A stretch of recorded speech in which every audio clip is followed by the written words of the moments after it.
Nintendo has just updated their end user license agreement, and this is very big because it now includes language that they can actually completely disable your console if it is found that you were using your Nintendo Switch to mod or for piracy, anything of that nature. Obviously, this is gigantic for people who do those sorts of things because this means that now they run the risk of potentially throwing away, your $400, $500 console. If Nintendo, I guess, finds that you are engaging in these nefarious acts. This is way bigger than just disabling your online account or something like that. I mean, this is actually, people call it bricking your console, literally just disabling it completely, like turning it into a literal brick, just a piece of plastic. So it looks like this was first spotted yesterday by Stephen Totolo of the website GameFile. I'm going to link that in the description because I will later reference it a little bit, but the main thing that he says is that he just got an email from Nintendo, probably going out to just like a regular email list to its clients, to its customers, saying that they updated the end user license agreement, and he took a look. Now, I didn't get this email. I don't have a Nintendo Switch, but I'm assuming everybody that does have one and has a registered account did. So I just went and looked up the actual end user license agreement on the website, so I did link that in the description. It is, of course, very long, but you can see here that,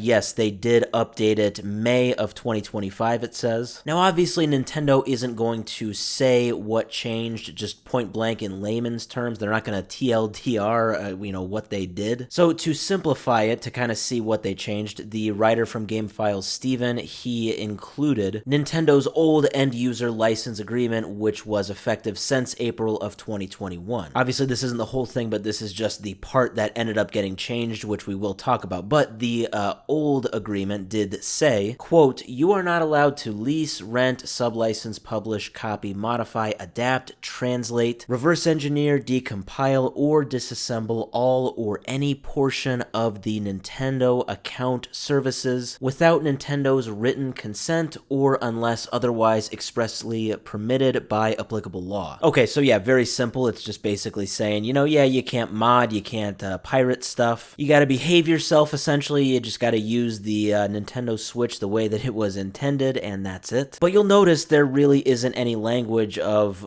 what we will do if you are found to, be doing this. Now, obviously, I have talked in the past about people being involved in lawsuits by Nintendo or just getting criminal charges in general due to their involvement with nefarious acts regarding Nintendo Switches. But, that's kind of what Nintendo seems to do to respond to things if they are really extreme. Now, things are apparently going to be a little bit different. This is definitely cause for concern if you engage with this stuff. So remember the agreement that I just read. It was very short and sweet, and it didn't mention any punishments. Well, here is the new one, and obviously you can see on the bottom I highlighted the very concerning part. You could read it if you want, but I am just going to TLDR the top part. It's even longer, but essentially, yeah, it says the same things. You agree to not modify, bypass, tamper with, or otherwise circumvent any of the basic functions of the Switch. They include some extra language about how you can't download things that are going to make the Switch function, in a nefarious way. But essentially, it's all kind of the main stuff you would expect, no modding, no piracy, stuff like that. But yes, then we come to the final sentence that I did highlight where they say, "You acknowledge that if you fail to comply with the foregoing restrictions, Nintendo may render the Nintendo account services and or the applicable Nintendo device permanently unusable in whole or in part." So yeah, I mean, they are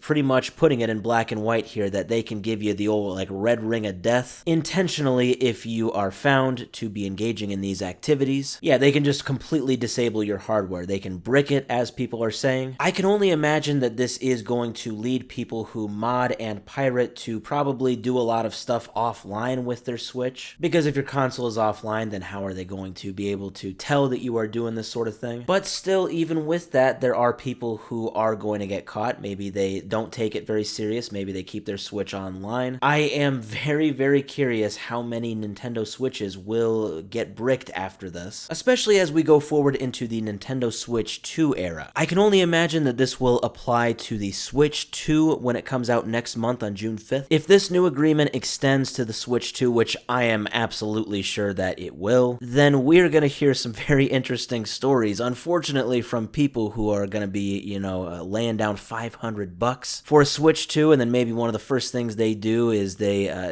dive into some modding, and then, after 4 or 5 days of having that $500 console, it just turns into a piece of plastic. I hope that doesn't happen. Hopefully Nintendo can give, warnings or something like that, but I don't know. With the new agreement, it doesn't say anything about how we're going to give warnings. We could have a new epidemic on our hands, everybody. We could be seeing people trying to return their defunct Switch 2s right after launch, trying to get some money back on it, saying that it just didn't work, all for Nintendo themselves to be the culprit. So it's definitely something I'm going to keep my eye on going forward to see how Nintendo actually does handle this, how much they actually exercise this. Maybe I am a huge idiot, but I have never heard of something like this happening where like an actual huge video game console company can and actively will just shut down consoles completely when they find that people are modding them. It's kind of giving me like Black Mirror vibes, I don't know. But yeah, Switch and probably Switch 2 modders should definitely be more cautious now going forward. Otherwise, their console could be rendered useless all at the hands of Nintendo.